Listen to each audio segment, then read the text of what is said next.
Smartphone industry में चलाया जा रहा है एक बड़ा स्कैम। इसमें मुख्य आरोपी हैं दो सबसे बड़ी कंपनियां सैमसंग और एप्पल। और ब्रेकिंग न्यूज़ आती हुई सीधे स्मार्टफोन इंडस्ट्री से, आने वाले कुछ समय में हो सकते हैं सब इस स्कैम के शिकार। तो चलिए विस्तार में जानते हैं ये खबर हमारे संवाददाता दिल्ली की खैरी की तरफ से। Let's get started.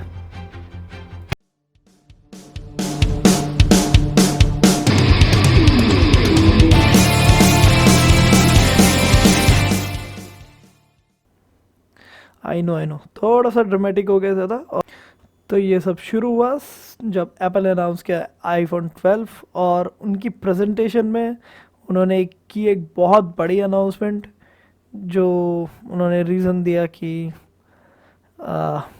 Eco friendly बनाने के लिए है उनका पूरी कंपनी को। पर क्या सच में है? चलो पहले इनकी प्रेजेंटेशन देखते हैं। Customers already have over 700 million Lightning headphones. And many customers have moved to a wireless experience with AirPods, Beats, or other wireless headphones. And there are also over 2 billion Apple Power adapters out in the world. And that's not counting the billions of third-party adapters. So we are removing these items from the iPhone box, which reduces carbon emissions and avoids the mining and use of precious materials. Removing these items also means a smaller, lighter iPhone box. We can fit up to 70% more products on a shipping pallet, reducing carbon emissions in our global logistics chain. Taken all together, the changes we've made for iPhone 12 cut over 2 million metric tons of carbon emissions annually.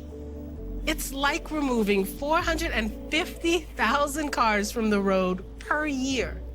This is huge, and we're really proud that Apple is taking the lead. We hope others will follow, making this impact even bigger for our planet. और कुछ इस तरह से बहुत convincing तरीके से Apple ने announce किया कि अब उसके फ़ोन्स के साथ चार्जर नहीं आएंगे और बड़े बड़े शिपिंग कंटेनर्स में और उनके लॉजिस्टिक्स में एक एक आईफोन बॉक्स की जगह 3-3 बॉक्स जा सकेंगे, जिसे उसने कार्बन एफिशिएंट बताया, कार्बन फुटप्रिंट रिड्यूस करने के लिए बताया। लेकिन इस प्रेजेंटेशन में बहुत सारे फ्लॉज थे, लॉजिकल फ्लॉज। तो चलिए उनके बारे में कुछ बात करते हैं। तो पहली चीज़, सबसे बड़ी प्रॉब्लम जो इसमें है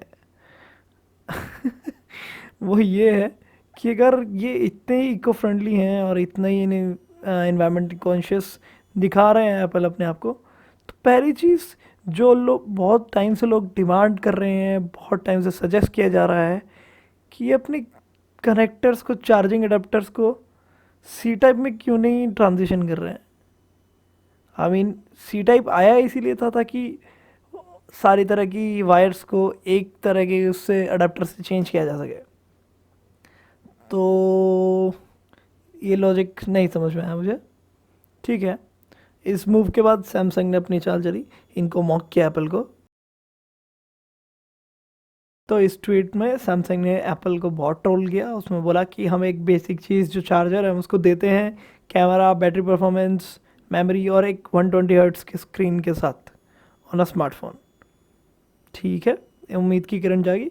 मुझे लगा पिछली बार की तरह जब एप्पल ने हेडफोन जैक अपने फ़ोन से हटाया था, सैमसंग और बाकी ब्रांड्स उसको इस बार फॉलो नहीं करने वाले हैं गधों की तरह। लेकिन जब जब जब आईफोन 12 की सेल्स में कोई ज़्यादा फ़र्क नहीं पड़ा और सैमसंग को दिखा कि ये एक अच्छा मॉडल है प्रॉफिट कमाने के लिए, क्योंकि आप चार्जर्स को सेपरेटली सोल्ड कर सकते हो, अब वो फ़ोन में डालने की ज़रूरत ही नहीं है आपको। मैजिक। और सैमसंग ने ट्वीट डिलीट कर दिया उसके बाद स्मार्टली। देन पता चला हमें कि शाओमी, जो चाइना का एक बहुत बड़ा ब्रांड है और वर्ल्ड में काफ़ी अच्छे स्टैंड पे है अभी, तो उसने अपने एक चाइनीज़ वेरिएंट में मी 11 के उसने भी चार्जर हटा दिया। तो अब इस स्कैम को थोड़ा डीप में समझने की कोशिश करते हैं कि एक्चुअल में चल क्या रहा है। तो अब जितने भी नए स्मार्टफोन्स आते हैं मोस्टली वो न्यू चार्जिंग स्पीड्स के साथ आते हैं, यानी कि 45-50 what turbo charging, dash charging, ऐसे कैपेबिलिटीज़ के साथ। और अब प्रॉब्लम ये है कि पुराने चार्जर्स उनको सपोर्ट नहीं करते, और मोस्टली ये चार्जिंग टेक्नोलॉजी प्रोप्राइटरी होती है, मतलब सिर्फ स्पेसिफिक चार्जर्स के साथ ही ये काम करती है। और जो पैकेजिंग के लिए ये कंपनीज क्लेम कर रही हैं कि अपना कार्बन फुटप्रिंट कम कर रहे हैं, तो जो चार्जर सेपरेटली सोल्ड करने वाले हैं, अलग से बेचने वाले हैं, वो भी तो अलग पैकेजिंग में आएंगे ना।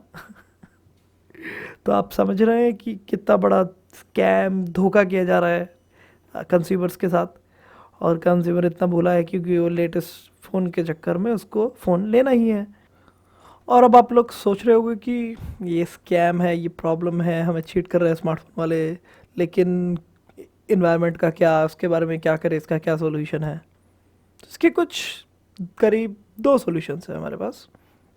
पहला सॉल्यूशन कि आप कंज्यूमर को चॉइस दे दें कि अगर उसे चार्जर के साथ फ़ोन ख़रीदना है तो चार्जर के साथ ख़रीद सके, अगर उसके बिना ख़रीदना है तो उसको कुछ डिस्काउंट दो या कॉस्ट रिडक्शन दो। और दूसरा सॉल्यूशन है कि आप अच्छे मटेरियल्स यूज़ कर सकते हैं जो कि रिसाइकलेबल हो या फिर बायोडिग्रेडेबल हो। और इसका एक अच्छा एग्जांपल गैलियम नाइट्राइड यूज़ होने लगा है, जो कि एनवायरनमेंट के लिए काफ़ी अच्छा है, और उससे चार्जर का साइज़ भी बहुत रिड्यूस हो जाता है, जिससे कि आप छोटे बॉक्स में भी उसको फिट कर सकते हैं, और वो छोटे साइज़ में बड़ी अच्छी चार्जिंग प्रोवाइड करता है, हाई पावर। और Xiaomi ने सिमिलर टाइप का एक चार्जर अनवील किया अपने Mi 11 के ग्लोबल लॉन्च पे। तो उसका एक छोटा सा क्लिप आपको दिखाता हूँ। Especially for those of us who often forget to charge our phones at night. As for chargers, we're sorry to say that we are not including an inbox 18 watts charger this time. This is because you probably have a number of those already. In exchange, we are including a 55 watt gallium nitride charger. We realize that very few people have chargers of this capacity, so we made sure to include it. One of the best things about a 55 watt GaN charger is that it is capable of charging more of your gear, including laptops, gaming consoles, and smartphones. It's also highly compact at about half the size of typical silicon-based chargers. तो इतना ही था दोस्तों इस video के लिए। आपसे मैं मिलता हूँ नेक्स्ट वीडियो में, जो कि जल्दी ही आएगी। So like, share and subscribe, that will really help. और इस तरह की कुछ और वीडियोस अगर आपको देखनी है तो आप लाइक तो कर ही सकते हैं, कमेंट कीजिए नीचे कमेंट सेक्शन में, और मिलते हैं नेक्स्ट वीडियो में। Until then, peace out.